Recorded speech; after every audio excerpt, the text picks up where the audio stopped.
There's this funny trick our minds play on us when we see someone who's massively successful. Hmm. Like you're at a concert, maybe Wembley Stadium, 80,000 people screaming, and you see the singer on stage, and your brain just goes, well, obviously. They're always meant to be there. Yeah. It's the destiny filter. The destiny filter, I like that.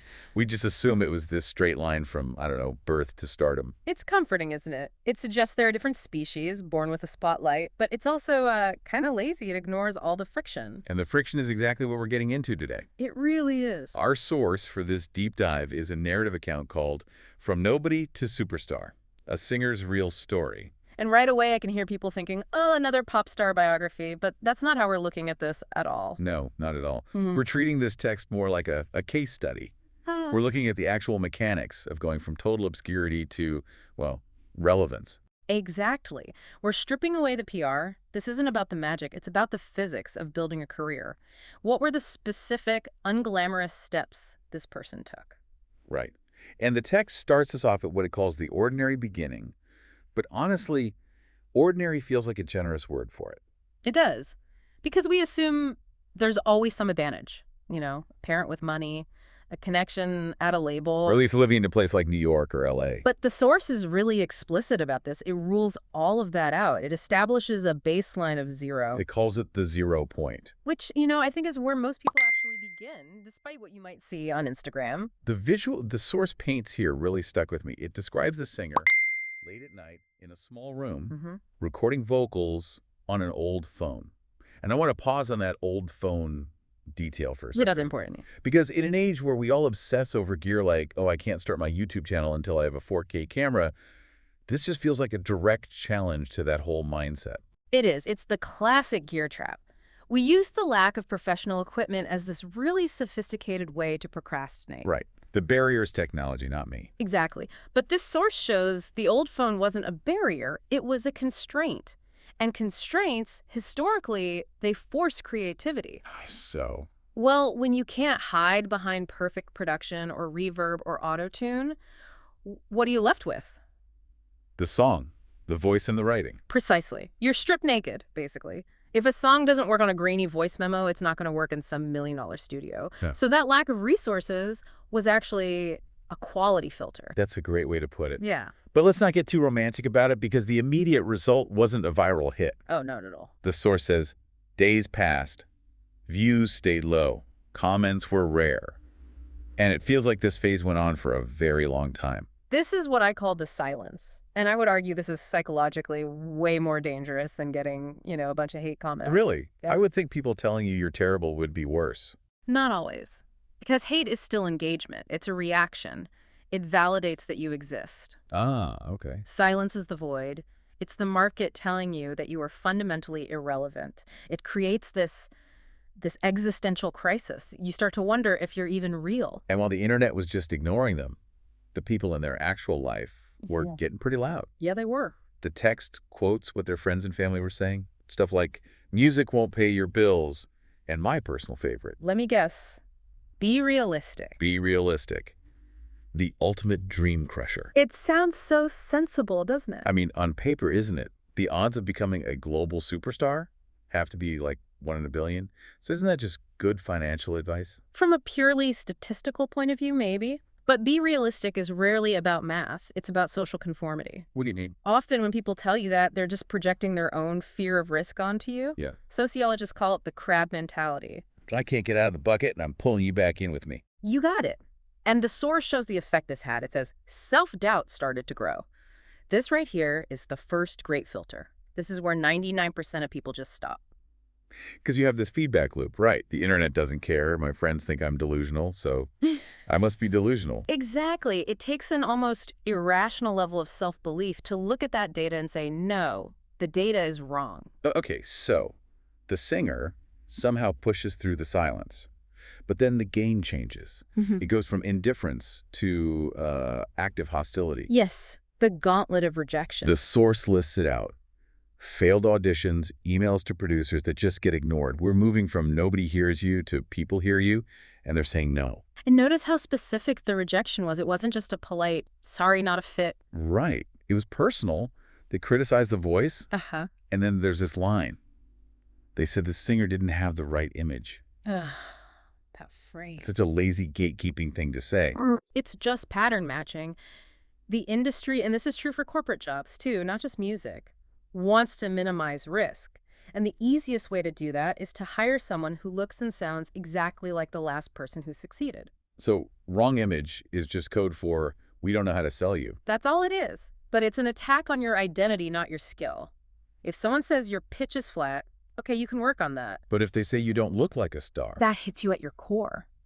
The source says that at this moment, quitting felt like the smart choice. And I want to stress that. It was the logical smart choice. so why didn't they? All signs point to walk away. This is the pivot.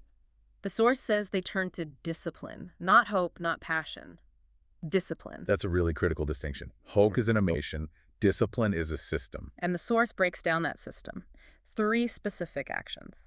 1, training the voice every single day. 2, studying what successful artists were doing. And 3, and this is the one I find fascinating, learning to express emotion through music. Why does that one stand out to you? It sounds a little abstract. It sounds abstract, but it's the direct solution to the silence problem from before. Go on. Technical skill is a commodity. You can find thousands of people who can sing perfectly in tune, but can they make you feel something? That's communication. That's how you build a bridge to a listener. They were shifting from just performing to actually connecting. And that part about studying successful artists, that's not just listening to their songs, is it? No, it's forensic. It's deconstructing it. Why did that chorus work? How did they build that tension? They were treating their dream like a job long before it paid like one. And the text is clear that this was slow. Slowly, the sound improved. Yeah. Confidence grew. And notice the order there. Competence came before confidence. We always get that backward, don't we? We wait to feel confident enough to start. But this shows you just start. You build the competence through the grind, and the confidence is just a byproduct. It's a lagging indicator. Okay, so the engine is built, the skills are there, but they're still in that small room. They need a spark, They need a catalyst. which the source calls the imperfect breakthrough. And it all came down to one song. But look at the description of that song. The source says it wasn't perfect, but it was honest. It wasn't perfect, but it was honest. I feel like that should be the subtitle for this whole deep dive. It really should. It brings us right back to the old phone idea. We live in an age of perfection. AI can generate a perfect image. Auto-tune can make a perfect vocal. But perfection feels artificial. It creates distance. Exactly. Honesty creates intimacy. The source implies the flaws in that recording, the roughness, that might have actually been the thing that hooked people. And then we get the mechanics of how it went viral. Someone shared it, then another person, then thousands more. It wasn't an ad campaign. No budget, no label pushing it. It was completely organic. It was what we call social currency. Meaning people shared it because it said something about them.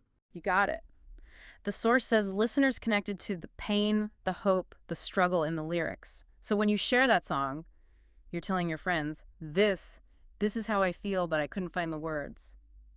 The singer's vulnerability became a voice for the audience. So is the emotional expression training paying off? Yeah. People shared it because it was emotionally useful to them. It solved a problem for them. And that's what triggers a network effect. And then the montage we were all waiting for finally happens. Labels start calling. Interviews. Bigger stages. Years of effort finally met opportunity. I love that line. It's a good definition of luck, isn't it? It's the best definition. Opportunity is this random variable floating around. But the years of effort meant the singer had built the net to actually catch it. If that viral moment had happened 2 years earlier, before the discipline, And they might have crashed and burned. they wouldn't have had the honest song ready. They wouldn't have had the skill. Okay, so let's jump to the final section. The reality of the superstar. We're back in the stadium. The dream is real. But the source doesn't just, end on a high five. No, it talks about the cost. Yeah, it lists pressure, criticism, and responsibility. And that word, responsibility, really stands out. It's the heavy one. For sure. We think of fame as freedom. Why responsibility? Scale. When you're in your bedroom making music, you're only responsible for yourself. When you have millions of fans, you become a projection screen for all of their hopes and dreams. You're a role model, a brand, an employer. And the criticism scales up too. Remember that one person who said they had the wrong image? Yeah. Now imagine 100,000 people saying that on social media every single day. Our brains are not built for that level of input. It's the spotlight effect multiplied by a million. Absolutely. But the source says the biggest change wasn't external, it was internal. It says what changed most was belief. That's the real reward, isn't it? It has to be. The awards are just metal, the money can go away. But that belief, the text says, they prove to themselves that persistence matters. That's self-efficacy, that deep core knowledge that you have agency over your own life, that you can actually build something from nothing. It's a permanent upgrade to your personal operating system. You can't unlearn that. And I love this other part, that success didn't erase the past. It reminded them why they started. It suggests the old phone version of them is still there. It has to be. That's the anchor. If you lose touch with that struggle, if you start believing your own hype, you lose the honesty that got you there in the first place. So we've gone from the 0 point through the silence, the gauntlet, the discipline, all the way to the summit. And the source wraps it all up with a line that it nails the whole thing. Consistency beats talent when talent gives up. Let's unpack that, because it sounds like a motivational poster, but there's so much in it. It's the great equalizer.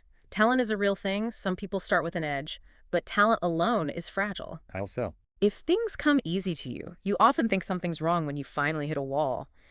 The talented person quits during the silence phase because the lack of praise shatters their ego. Whereas the person who just expects it to be a grind. They just put their head down and keep going. That consistency, that discipline, that's what bridged the gap between the old phone and the stadium. The source then sort of breaks the fourth wall. It talks right to the reader, or in our case, the listener. It does. He says, if you're listening and feel like a nobody right now, remember this story. It's a powerful reminder that the only thing separating the nobody from the superstar is time and effort. Every single icon you admire once stood exactly where you might be standing right now. Your moment might not be today, but it's coming. That's the promise it makes. But based on our whole conversation, it's not a passive promise, is it? It's not just wait your turn. Not at all. It's train while you wait. It's active waiting. Because if you aren't building the skills during the silence, the moment will just pass you by. You know, this whole deep dive has really shifted how I see success. I think I was guilty of that meant to be thinking we started with. We all are, to some extent. Now when I see someone on that stage, I'm going to try to see the small room behind them. That's the perspective. And I guess I'd leave you, the listener, with one last thought to chew on. We see the struggle as this awful thing we have to get through. Yeah, we want to fast forward past the silence. But what if? What if the silence isn't an obstacle? What if it's actually a necessary ingredient? Wow. Okay, it's not a wall, it's an incubator. Precisely. Without the silence, without the rejection forcing you to dig deeper and find that honest voice, would the success have even happened? The struggle is what gave the success its meaning. So if you're in that silence right now, shouting into the void, Yeah. maybe that's exactly where you need to be. Just make sure you keep recording. Believe in the journey. Thanks for diving deep with us. We'll see you on the next one. Take care, everyone. Bye for now.